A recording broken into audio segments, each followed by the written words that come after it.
মই এইমাত্ৰ মই নটিছখন পালোঁ। নটিছখন মোলৈ আহিছে CM ভিজিলেন্সৰ পৰা আৰু অহাকালিলৈ 29 তাৰিখ মোক 11টা বজাত CM ভিজিলেন্স অফিচত মোক এপিয়াৰ হ'বলৈ কৈছে। আৰু বিষয়টো হৈছে কি, আলী তৌকি শ্বেখ, মোৰ নামটোৱেই মুখত নুফুটে, এইজন বোলে মানুহ ইছলামাবাদৰ মানুহ আৰু তেওঁৰ কিবা এটা ঠিকনাও দি দিছে।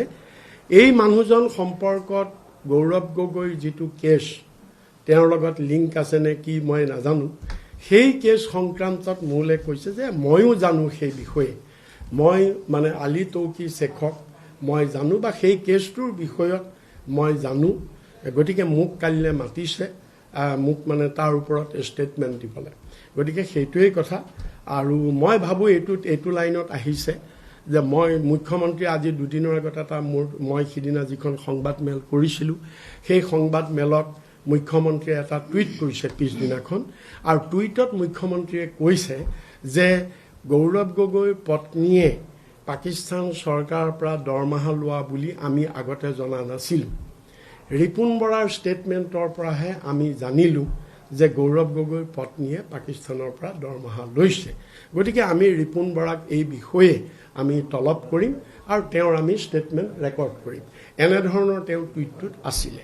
আৰু সেই সন্দৰ্ভত মোক পিছত বহুত সাংবাদিকে সুধিছে আৰু তেতিয়া মই তাৰ উত্তৰ পৰিষ্কাৰকৈ দিছোঁ যে মুখ্যমন্ত্ৰীয়ে টুইটটো কৰোঁতে ডেলিবাৰেটলি তেওঁ মানে মোৰ কথাখিনি বিকৃত কৰি তেওঁ টুইটটো কৰিছে।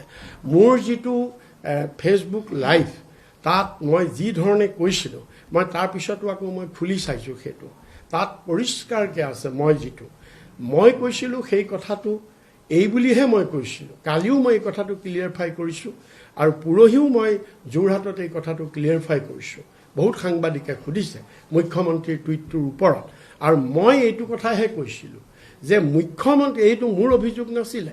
আজি অলপ দিনৰ আগতে মই থৈছোঁ সেইবিলাক, মুখ্যমন্ত্ৰীয়ে অভিযোগ আনিছিলে যে গৌৰৱ গগৈৰ পত্নীয়ে পাকিস্তানত NGOত কাম কৰোঁতে পাকিস্তান চৰকাৰৰ পৰাও তেওঁ দৰমহা লৈছে। অৰ্থাৎ তেওঁ মিনিংটো এনেকৈ কৈছিলে, কোনোবা এজন বিষয়াৰ যোগেদি তেওঁ পাকিস্তান চৰকাৰৰ পৰা পইচাটো পাইছে, এনেধৰণৰ এটা তেওঁ কথা কৈছিলে। মই সেইটোৰ উত্তৰতহে কৈছিলোঁ যে যদি মুখ্যমন্ত্ৰীয়ে এনেকৈ আনিছে আৰু যদি গৌৰৱ গগৈৰ পত্নীয়ে পাকিস্তান চৰকাৰৰ পৰা যদি পইচা লৈছে, কি দৰমহা লৈছে, যদি বিধিসন্মতভাৱে লৈছে, তাত আমাৰ ক'বলগীয়া একো নাই। যদি বিধিসন্মত, যিহেতু তেওঁ তাত চাকৰি কৰিছে NGOত, যদি কিবা আৰু তাৰ উদাহৰণত মই কৈছিলোঁ যে বহুত ভাৰতীয় মানুহে পাকিস্তানত চাকৰি কৰি আছে আৰু পাকিস্তানৰ বহুত মানুহে ভাৰতত চাকৰি কৰি আছে, ভাৰতৰ পৰা দৰমহা লৈছে, পাকিস্তানত চাকৰি কৰাই পাকিস্তানৰ পৰা লৈছে, বা আমাৰ আদানী আম্বানীকে ধৰি বহুত ব্যৱসায় পাকিস্তানত আছে, বা দুভালৰ এজন পুত্ৰৰো ব্যৱসায় পাকিস্তানত আছে। আমিতো তেওঁলোকক সন্দেহ কৰা নাই, আমিতো তেওঁলোকৰ দেশপ্ৰেমক আঙুলি টুঙালে কিয় কৰা নাই? এইকাৰণেই কৰা নাই যে তেওঁলোকে তাত যিখিনি কৰিছে বিধিসন্মতভাৱে কৰিছে। গতিকে সেই উদাহৰণ দি মই কৈছোঁ যে গৌৰৱ গগৈৰ পত্নীয়েও যদি বিধিসন্মত